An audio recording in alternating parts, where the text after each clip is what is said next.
তারা ক্ষমতায় গেলে আমাকে ফাঁসির কাস্টে ঝুলাবেন।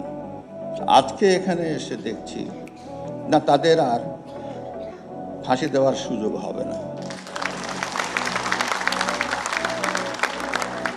2001 সালের নির্বাচন পরবর্তী জয়ী দল বা গোষ্ঠী যখন আদর্শিক কারণে অপশক্তির প্রশ্রয়ে ও আশ্রয়ে প্রতিরোধহীন, তখন অসম্ভব ঘটনা ঘটতেই পারে।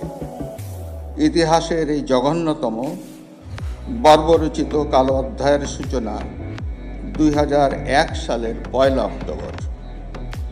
প্রতিহিংসার রাজনীতিতে মানবতা লাঞ্ছিত, সাম্প্রদায়িক সম্প্রীতি লণ্ডভণ্ড, মহান মুক্তিযুদ্ধের অবিনাশী চেতনা বিরোধী শক্তি বাংলাদেশ জুড়ে